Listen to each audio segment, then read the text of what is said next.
وَإِذْ آتَيْنَا مُوسَى الْكِتَابَ وَالْفُرْقَانَ، اور جب ہم نے عطا کی موسیٰ علیہ السلام کو کتاب اور حق اور باطل میں تمیز کرنے والی یعنی تورات، لعلکم تہتدون، تاکہ تم سیدھی راستے پہ چلو. تو یعنی وہ اسی دوران حضرت موسیٰ علیہ السلام کو تورات لے کے وہ واپس آئے. اب جب واپس آئے تو ظاہر ہے کہ پھر جب قوم نے اتنا بڑا کام ڈالا ہوا تھا، اللہ نے وہیں پہ بتا دیا موسیٰ علیہ السلام کو کہ تیری قوم کو ہم نے پیچھے آزما لیا ہے، 70,000 لوگ مرتد ہو چکے ہیں. وَإِذْ قَالَ مُوسَىٰ لِقَوْمِهِ، پھر اس وقت موسیٰ علیہ السلام نے اپنی قوم سے کہا، یا قوم، اے میری قوم، انکم ظلمتم انفسکم، دیکھو تم نے اپنی جانوں پہ بہت بڑا ظلم کر لیا ہے، باتخاذکم العجل، بچڑے کو خدا مان کر، فتوبوا الی بارئکم، فوراً توبہ کرو اپنے رب کی طرف. اے توبہ خالی کھلی نہیں سر، بڑی اوکھی توبہ. توبہ استغفار کی تسبیح نہیں، تسبیح تو کہتے ہیں سر پوری زندگی ایسے ایسی نیت کر لینا.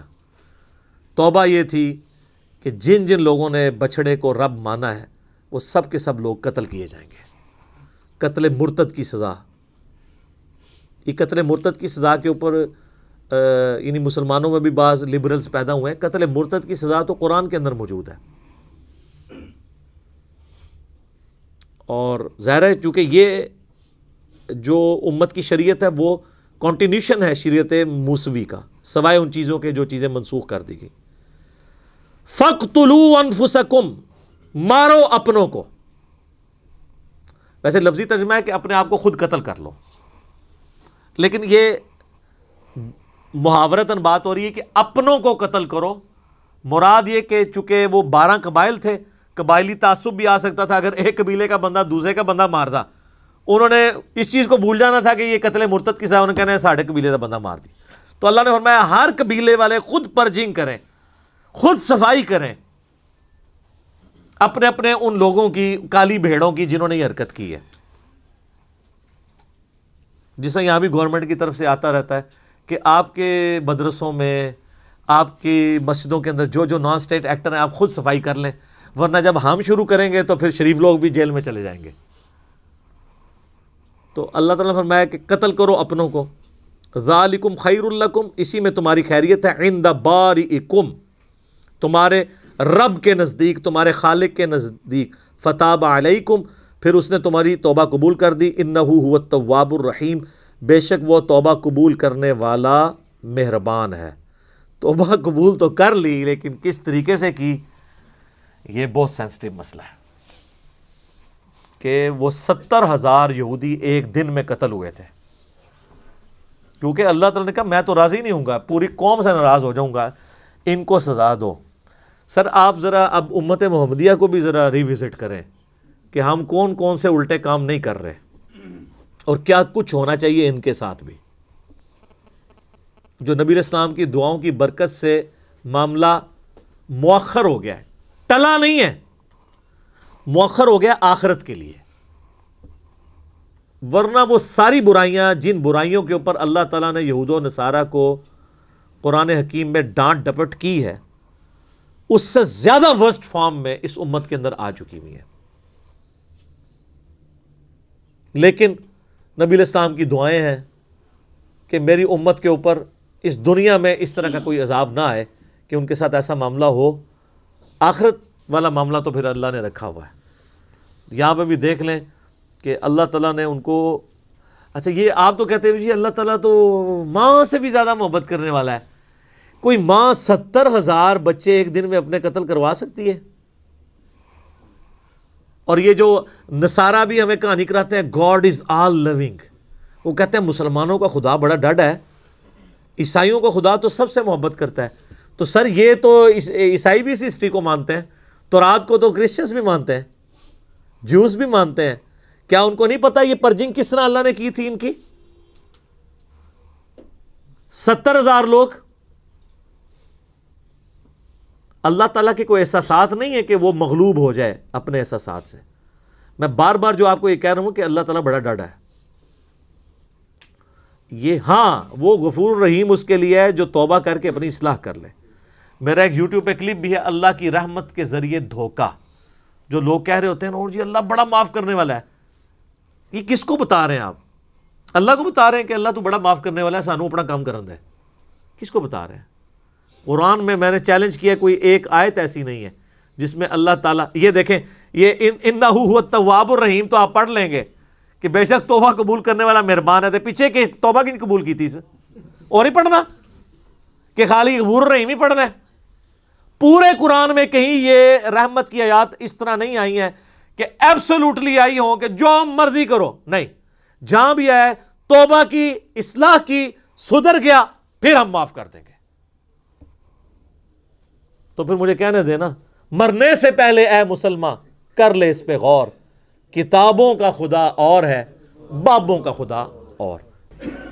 وَإِذْ آتَيْنَا مُوسَى الْكِتَابَ وَالْفُرْقَانَ لَعَلَّكُمْ تَهْتَدُونَ، اور یاد کرو جب کہ ہم نے موسیٰ کو کتاب اور فرقان عطا فرمائی۔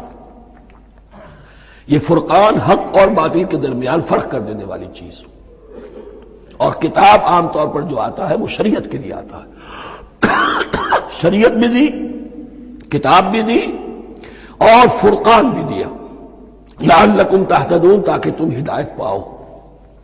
وَإِذْ قَالَ مُوسَىٰ لِقَوْمِهِ، اور یاد کرو جب کہ کہا تھا موسیٰ نے اپنی قوم سے، یا قوم انکم ظلمتم انفسکم باتخاذکم العجل، اے میری قوم کے لوگوں یقیناً تم نے اپنے اوپر بڑا ظلم کیا ہے بچڑے کو معبود بنا کر، فتوبوا الی بارئکم، پس توبہ کرو اپنے پروردگار، اپنے خالق کی جناب میں۔ باری اللہ تعالیٰ ہے، باری، فاقتلوا انفسکم، تو قتل کرو اپنے آپ کو۔ یہ چیز جو ہے تورات میں تفصیل سے آئی ہے، قرآن میں نہیں ہے۔ اسی اعتبار سے میں نے آپ کو بتایا تھا کہ تورات کا مطالعہ اس اعتبار سے مفید ہے کہ بہت سے واقعات جن کا قرآن میں ذکر ہے، اجمالاً اشارہ ہے،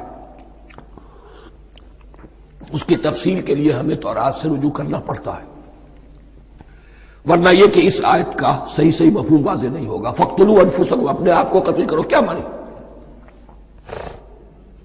یہ قتل مرتد کی سزا ہے۔ وہاں معلوم ہوتا ہے کہ حضرت موسیٰ نے یہ حکم دیا، 12 قبیلے تھے، ہر قبیلے میں سے کچھ لوگوں نے یہ کفر اور شرک کیا، باقی لوگوں نے نہیں کیا۔ انہیں حکم دیا گیا کہ اپنے قبیلے کے لوگ ان کو قتل کریں جو ان کے قبیلے میں سے اس کفر کے مرتکب ہوئے۔ انفسکم سے مراد یہ اپنے قبیلے کے لوگوں کو تم قتل کرو، اس لیے کہ قبائلی زندگی جو ہوتی ہے آپ کو معلوم ہے، اس میں کوئی اور قبیلہ ہاتھ لگا دے تو قبائلی عصبیت بھڑک اٹھے گی۔ 70,000 یہودی قتل ہوئے، اس سے بڑی توبہ اور ممکن نہیں، اس سے بڑا پرج، کسی بھی آئیڈیولوجیکل پارٹی کے اندر پرج بہت ضروری ہوتا۔ کچھ لوگ آ گئے ایک نظریے کو قبول کر کے، رفتہ رفتہ نظریہ اوجل ہو گیا، کچھ مفادات، کچھ چودراہٹیں، یہ مقدم ہو گئی، اسی سے جماعتیں خراب ہوتی ہیں، غلط راستے پہ پڑ جاتی ہیں، تحریکیں بھٹک جاتی ہیں۔ تو آئیڈیولوجیکل پارٹی، نظریاتی جماعتیں پرج کرتی رہتی ہیں کہ جو بھی ہمارے نظریے سے ہٹ گئے اب ان کو ہم کاٹ کر علیحدہ کر دیں، اور یہی سے قتل مرتد۔ تو یہ چیز حدیث میں ہے یا پھر قرآن میں یہاں ہے۔ اس حوالے سے جو لوگ ہمارے ہاں بعض علماء بھی ہیں، جدید دانشور ہیں، جو قتل مرتد کی جو حد ہے اسلام میں اس کو تسلیم نہیں کرتے، لیکن میرے نزدیک یہ شریعت موسوی کا تسلسل ہے کہ شریعت موسوی کی جس شے کو بدلا نہ گیا ہو، جس کے بارے میں صراحتاً یہ معلوم نہ ہو کہ یہ شے تبدیل کر دی گئی، تو وہ شریعت محمدی کا جز بن گئی۔ زنا پر رجم کا معاملہ بھی یہی ہے۔ قرآن مجید میں رجم کی صحیح آیت کوئی موجود نہیں ہے، حدیث میں ہے۔ قرآن مجید میں مرتد کے قتل کے لیے کوئی آیت موجود نہیں ہے، حدیث میں ہے، سنت میں ہے، اور دونوں کی کا جو منبع ہے وہ اصل میں تورات ہے۔ تو اس بات کو اچھی طرح نقل کر دیجئے، یہ جگہ اکثر لوگ جو ہے یہاں بہت سرسری طور سے گزر جاتے ہیں، یہ بہت اہم ہے، اور اس کے لیے تورات کی طرف رجوع کیجئے۔ 70,000، 6 لاکھ کل تھے جب یہ مصر سے نکلے ہیں، 6 لاکھ تھے۔ کتنے عرصے کے بعد پیننسولا پہنچے ہیں، سینائی پیننسولا میں اور طور میں، کچھ اور ان کی تعداد بڑھ گئی ہوگی، لیکن یہ کہ ان میں سے 70 لاکھ کو قتل کیا اپنے ہاتھوں سے۔ ہر قبیلے نے اپنے جو مرتد تھے ان کو اپنے ہاتھ سے قتل کیا. فتوبوا الی بارئکم فاقتلوا انفسکم ذالکم خیر لکم عند بارئکم، یہی تمہارے لیے تمہارے رب کے نزدیک بہتر بات ہے. فتاب علیکم، تو اللہ نے تمہاری توبہ قبول کر لی. توبہ قبول کس طرح ہوئی؟ یہ تزکیہ ہوا ہے امت کا کہ ان میں سے جن لوگوں نے اتنی بڑی غلط حرکت کی ہے ان کو کاٹ کر ذبح کر کے ان کو قتل کر کے پھینک دیا.